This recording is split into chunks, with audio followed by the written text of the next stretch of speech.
Hey nerds, this is a subtle review of the three major DC shows on the CW, not counting Supergirl. It would be Legends of Tomorrow, The Flash, and Arrow. I'm focusing mainly on the progression of the season in the context of the three series, because they're all at different points in terms of longevity, I guess. Arrow just finished its 5th season, I believe. Flash just finished its 2nd, and Legends of Tomorrow just finished its 1st. They've all been renewed for new seasons, and it seems as though the DC Cinematic Universe on the CW is expanding exponentially, I would say. And they made a lot of bold moves with the characters they've killed off at the end of the 3 seasons of these shows. This is going to be spoiler heavy. So, I guess I'll start with The Flash. Considering my disappointment with the fact that you have the final villain be another speedster in general, it feels kind of like a rehash, but still throws in time travel elements. I think that standalone, I was kind of disappointed with that direction, but the whole season leading up to it was amazing, and the implications of the final few moments are actually pretty interesting. And everyone knows the T's Flashpoint, right? Flashpoint paradox. I'm just very interested in how they're going to do Flashpoint paradox justice and not make it kind of the whole season of Flash, or like half the season of Flash. And I don't have a problem with that, other than is that gonna bleed into all the other shows? I don't know. I haven't looked it up. What anyone said about it. These finales are just settling after all. But killing Barry's dad was kind of expected. It just seemed like John Wesley's ship was being used a lot for kind of the emotional crutch of the Flash, and taking that away is really something that needs to be done to make the Flash a better hero and really I guess that's self-actualize, because this is all gonna lead to Barry finally becoming the Flash that tells himself, who's gonna go back in time to try to save his mother from last season, no, don't do it, because right now he's not yet. So you can kind of see these little plot points spring out into the future, and you kind of can tell what they're trying to do. I think Flash ended pretty bleak. It might have ended the bleakest, actually, which is funny considering most people would say that or at least between Flash and Arrow, the Flash is definitely the lighter of the two. I mean, for a comic book fan, I guess, because to someone who was watching it and didn't have any like knowledge of what they're trying to do, and it was just like, oh shit, he just went back in time and saved his mom, it was like, oh, well, okay, is that good? I mean, because he's technically tried this before already, and I don't mean to throw shade at it, because the acting and the production and all they're doing with the multiverse is also very, very advantageous, and I think they're really succeeding at doing some quality television. Moving on, Arrow finale. They had already killed a major character before the season finale even hit, and teased that they might still be alive, but then kind of dropped that, you know, we have a new Black Canary. It's a new person. Get over it, basically. Although none of the people who love the Black Canary can get over it, even bleeding into Legends of Tomorrow. That being said, going into the finale kind of with this sense of overwhelming death, because technically the death count is bigger in Arrow than anywhere else, because a nuke did go off and take out an entire town. Being that as it may, even though the whole team left at the end, I think it actually is kind of more hopeful. Why? Because people are A, trying to get their shit together, and two, we've defaulted to actually a literal switch in kind of the placement of the characters. Because if you remember at the beginning of this season of Arrow, it was Oliver and Felicity living peaceful, non-vigilante-ish lives, and then basically being like, you know, they need our help, let's do it, with Felicity kind of having to twist Oliver's arm a bit. Now, the whole team's dispersed, either dead or questioning themselves to the point where they don't think they could stay heroic, almost, it seems. Especially given the whole inner darkness theme that the show's been running with for a while now, and it's kind of come full circle.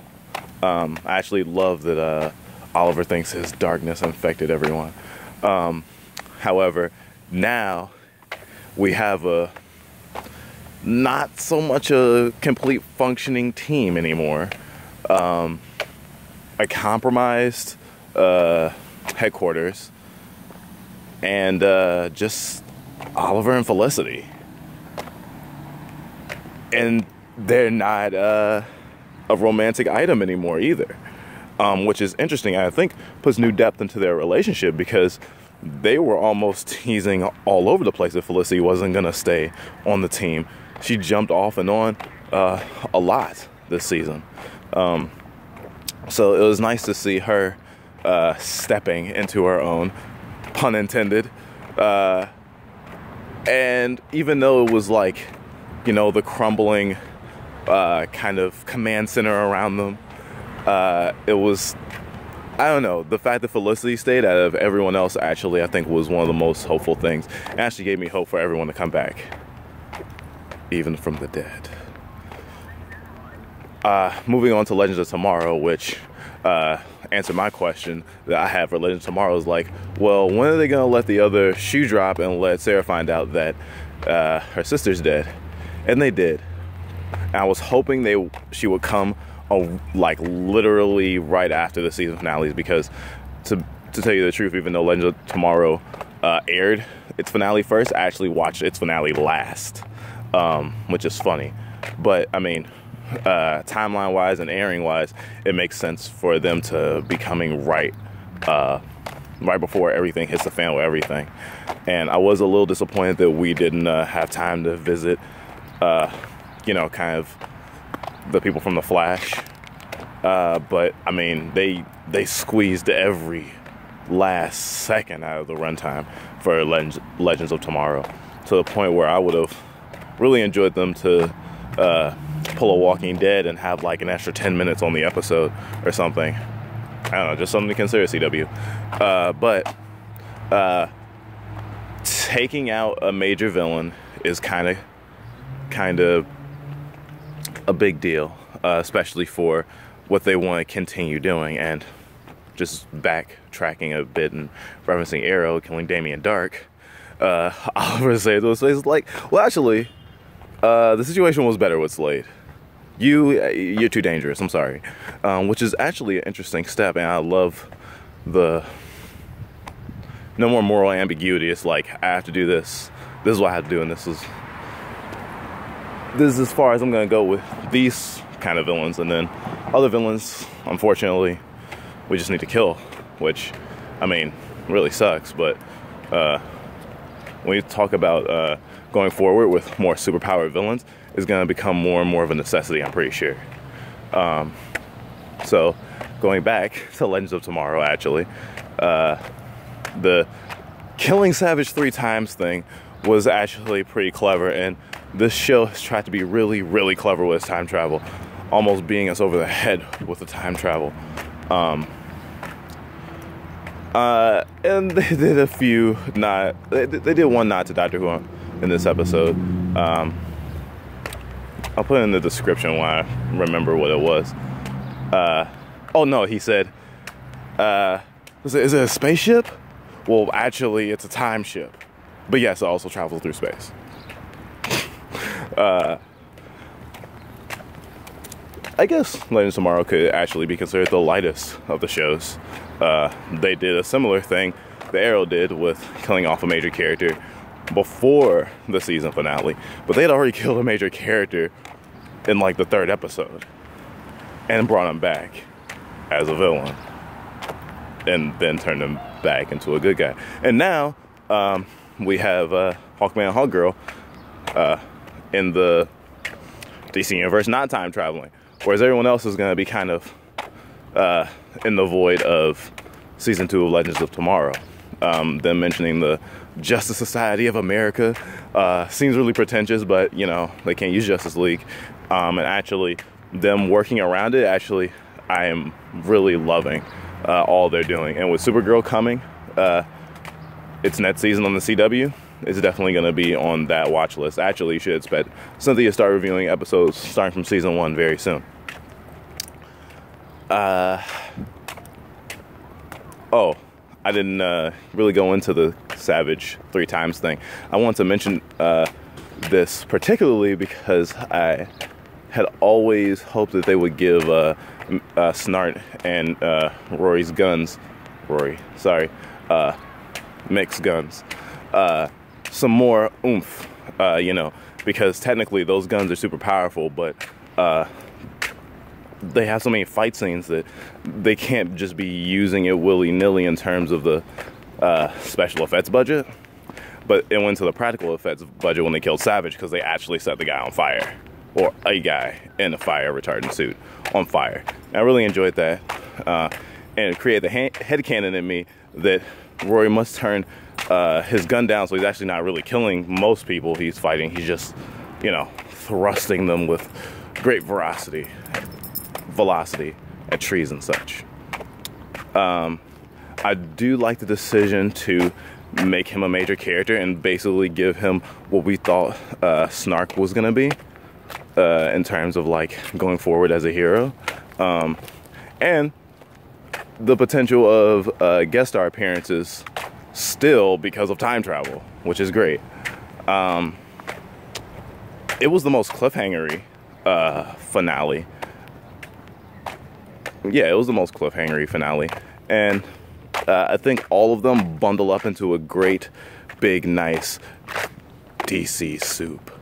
And I can't wait for what they do next. And I guess now that we're in the off season, I might as well start making videos about DC related things, since I'm so into the DC shows and comic books and that sort of thing.